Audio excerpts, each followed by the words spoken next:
I know the internet as a collective would like to push Sonic Boom off of a bridge, into a volcano, into lava, or some other kind of destructive liquids. It's really up to you. But what if I told you that not every game in the Boom series deserves this fate? Ladies and gentlemen, may I introduce to you, Good Sonic Boom.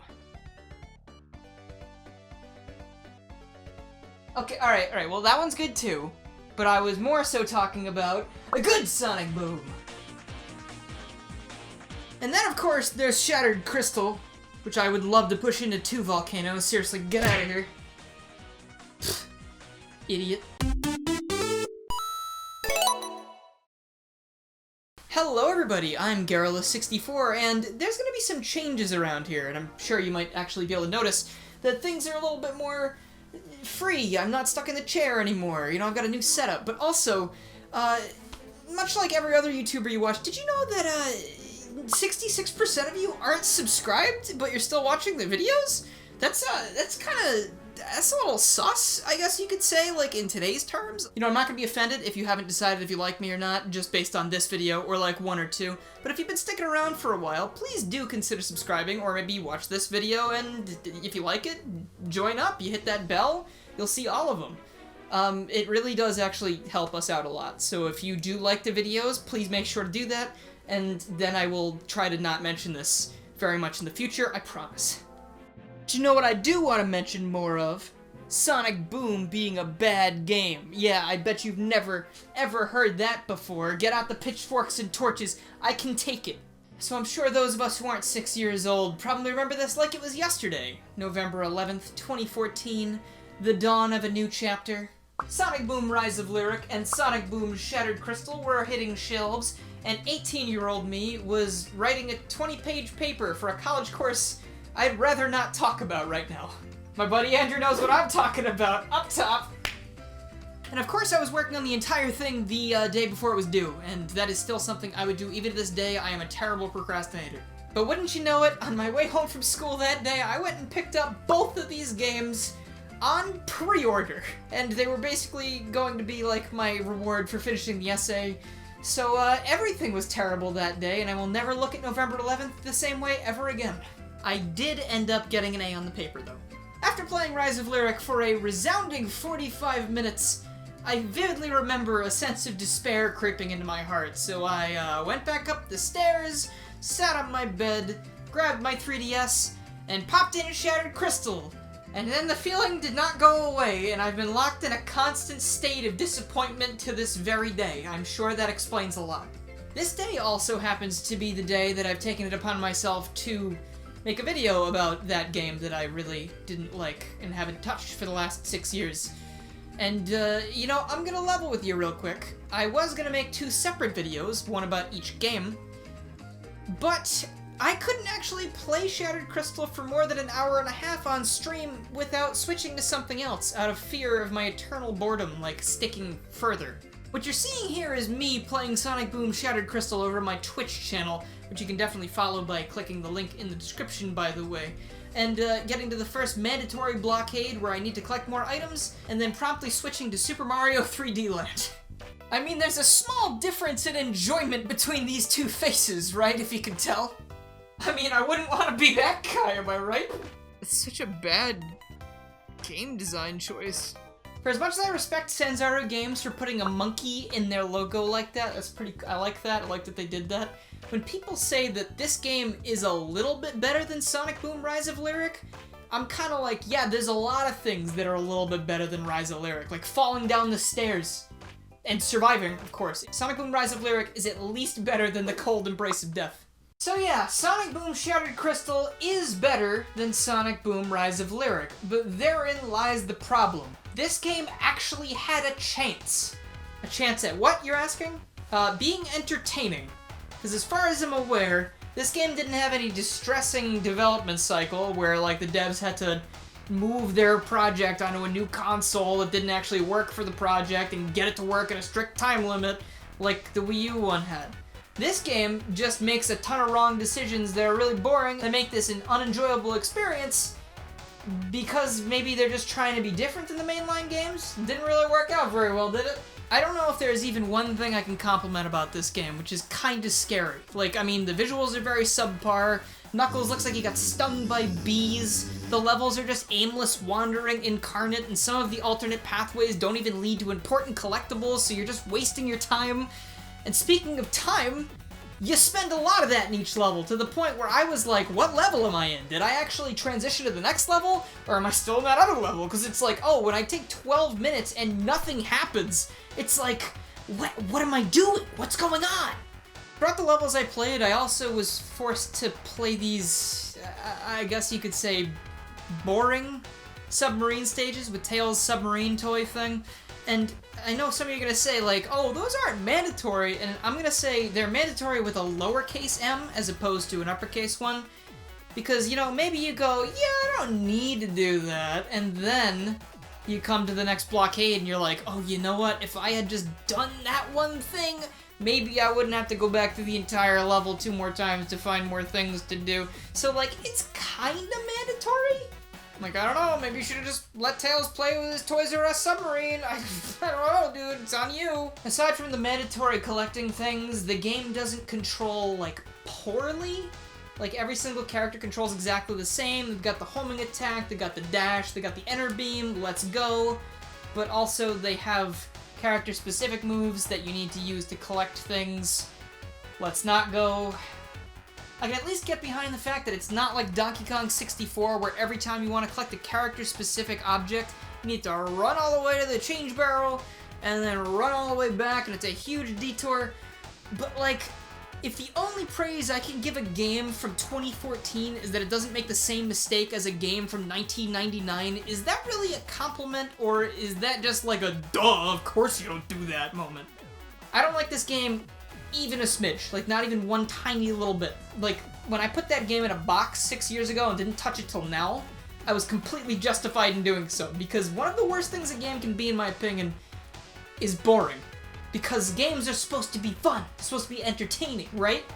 So, like, when I have to retread through 12 minutes of level in your gross little Metroidvania wannabe game, it's not what I call fun!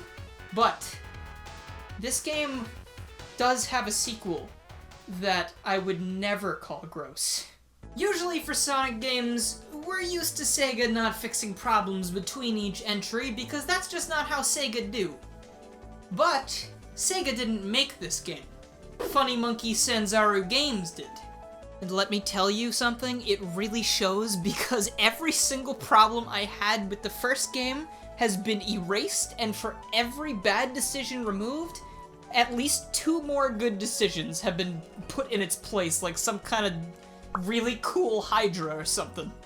I am so beyond shocked to be saying this right now, but Sonic Boom Fire and Ice is actually one of the most enjoyable games that I've played for this marathon so far, and that is not, I'm not exaggerating. Like, if I wasn't actually playing it, which I was most of the time, like I just wanted to keep going, I was thinking about what would happen next.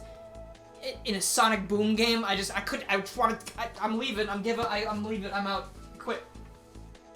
As you can see, I don't understand it either. It's very strange.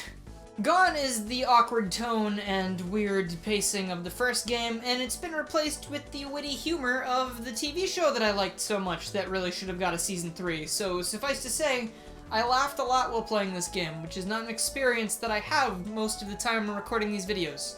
And I've always been thinking that if you replace the characters in Sonic Boom with other characters, you wouldn't really, be changing much.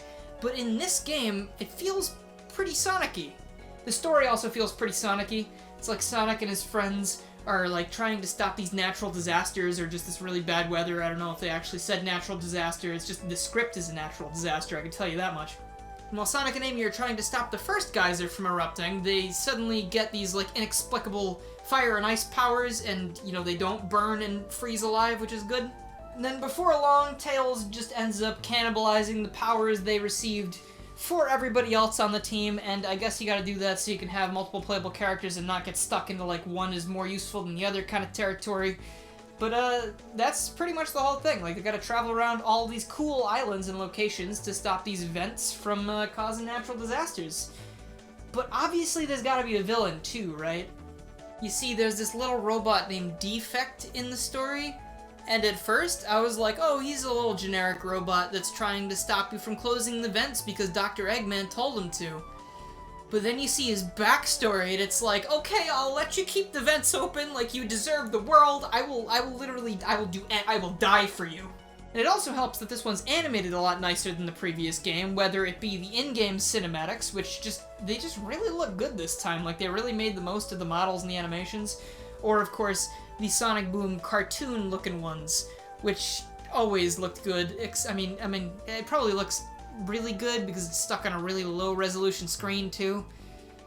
But overall, it looks fine. That's what my point is. Though Knuckles got stung by bees again, I guess he just doesn't learn. Not only is it Sonic-y in terms of plot, but also it feels Sonic-y in terms of gameplay, because each level lasts like 2 to 5 minutes. Let me check the script. But in that time, you're not hunting for collectibles like a dollar store Indiana Jones. I'm a dollar store commentator. I gotta look at my phone for some of these lines. That sucks, right? Your goal instead is to race through the levels as fast as you can and collect anything you might see along the way. But, you know, nothing's mandatory. It's all good. Just play the game the way you want to play it. Have fun. It's a video game, remember? Have fun. That was something we should have been able to do in the first game, I think. And it's not like there's no exploration either in this game, because there definitely is. And every single time you go off the beaten path and you're like, oh wait, I wonder what could be over there, you find something cool and out of the way and secret, and like it's usually behind like a little platforming challenge, and it's really snappy, and then it sends you right back to where you were. It's good, it's just fun. Every single time I did that, it was fun. So I kept doing it. You see how that works? Like, when you force me to go out of my way to collect things, it's a chore. But when you say, hey, I bet you can't beat this platforming challenge, and then I do, then it feels like a reward. Then it feels like I'm playing a game and having a good time. Yeah. It's a good game. Though one thing is, the more streamlined design and lack of really needing to collect anything kind of makes most of the other characters irrelevant. By the end of the game, I realized I was just playing as Sonic and I was completely fine. But obviously that also means you can pick your favorite and just play with them the whole time. So it's kind of like a win-lose-win. I don't really know. The other characters get to shine during the boss fights, though, which are always a blast, not a Sonic Blast. We are a Sonic Boom today. Instead of the game going, here's your 5 characters, figure out which one you need to use for this part of the boss fight, the game goes, hey man, here's Sonic and his best friend Tails, and they're gonna fight this boss together, and they're gonna switch off automatically during the fight, so there's no confusion about who you need to use, and you're gonna have a really good time because apparently we put a lot of effort and work into this specifically, and every single boss is fun, and I was never bored even one time, but there was this one time where Knuckles was doing this really weird animation that I don't understand. But you know what? He's having a good time still, so who am I to judge? The game's also called Fire and Ice because you have fire and ice powers, and I forgot to mention that earlier because I'm a very messy script writer. But basically, it's not really that hard to explain. It's just fire powers will melt things and ice powers will freeze them. And I was kind of worried upon starting it up for the first time that that's all they were going to do with it, because I haven't heard a lot of good things about this game, just, some good things. But to my surprise, this is actually one of those games that gets better the longer you play it. Sure, they do the video game thing where it's like in the very beginning everything's really simple, they introduce new mechanics, but like by the last world, you're not just, pressing the button in time with things coming at you, like, you might want to press the fire button when some ice walls are coming up, and it's like, okay, that felt good. But in the last world, you're like jumping around all these places, and you're rapidly hitting L and R to switch back and forth between the two things, and you're using the fire to light little charges to blow open new pathways, and then you're jumping on like little geysers to like freeze them and use them as rails, and it's just, I couldn't believe it. I still am awestruck by this game. Like, I want to play it again. Like, I'm standing here talking about it, and it's making me want to play it again, maybe on Twitch, which you could follow in the description like I mentioned earlier. Not a shill if I'm talking about my own shit, right? So the side playstyles also make a reappearance in this game, but thankfully that's all they are. They're just side playstyles. So, you're walking around on the world map, and you might come across Tails sitting in his dumb little boat, or, like, standing there with his RC plane. Submarine, it's not a plane. And if you're like me, you turn around immediately and you walk back the other way to provide as much disrespect as possible. But if you're like someone else and you want to collect things for the sake of collecting, you can definitely play the submarine stages or the weird top-down shooter segments featuring Tails the Fox in his dumb little hovercraft thing. But, or don't. You don't have to. Thank you. Thank you for that. I really did not want to play those. I really owe John Sanzaru a lot for this game, so thank you, sir. You've done a great honor. The tunnel levels and the race levels also returned from the first game, and I apologize for not talking about them in the first segment. It's mainly because I didn't care, but it's also because every moment I spend thinking about that game shaves seconds off my life, and the stream was about an hour and a half long, so that's 5,400 seconds, so by my calculations, I might not have much time left. The tunnel levels in the first game were the things I had the most fun with, and what it really boils down to is just Sonic Dash. So let that sink in for a second. The full retail price 3DS game, the best part of it is a free mobile game that you can download on your iPad if you want to. Like, something's wrong with that, right? Like, it's not just me thinking that? And then the race levels are pretty cool. Instead of being like just a random thing, you just race one of Sonic's friends and it's really funny and cool, you know, whatever, haha. It's like Eggman just shows up and it's total comic relief. He will just grab Sonic off the map and he will just take you to another level. It is actually really funny and actually really fun. Like, you don't actually have very much room for error in these races. Like, if you start messing up a little bit, these guys are gonna get pretty far ahead of you. And like, I didn't lose any of them, but there were moments where I was like, that guy is really far ahead of me. I should probably try and catch up right now, learn this level a little bit more. And I did, and it was fun, and apparently this is also part of the multiplayer mode, but, you know, it's not like I'm going to be able to play that in 2020 with anybody. Also, Metal Sonic apparently has competition because this is definitely the best boy in the entire series. This game just blows my mind, man. Like, I've been gushing about this for, like, what, 15 minutes now, and it's like, sure, maybe if you put it up alongside some of the greats of Sonic the Hedgehog, it's not, like, incredible, it doesn't hold up to those. But if you put it next to the Boom series, like, hot dog, man. Like, are you serious? Like, it hurts me to know that they put this much effort into this game and made a really good game, and it's like, I would love to play it more or play a sequel, but it probably didn't sell well because it was tied to the Sonic Boom brand. The show went down too, and that's the same reason, because who cares about Sonic Boom? It was bad, right? Maybe the show's bad too. I'm not gonna watch it. I'm putting it on Boomerang. I'm the executive director at Cartoon Network making terrible decisions. It's just sad. It's just sad that they had something here. They improved the formula that much from the first one. And if they had gotten a chance to do another one, maybe they could have brought some kind of respect to the Boom brand. But like, instead Sega was just like, yeah, we're done, sorry. We're gonna go back to making mediocre games instead of bad ones. Sucker! I just gotta say, you know, Sonic Boom, you weren't all bad. Just mostly. And that's the end of the video. I hope you enjoyed this new take on, you know, the things I've been doing. I've wanted to try and switch things up for a while now, but didn't have the time or desire to do that and buy a bunch of things like lights and new green screens and stuff.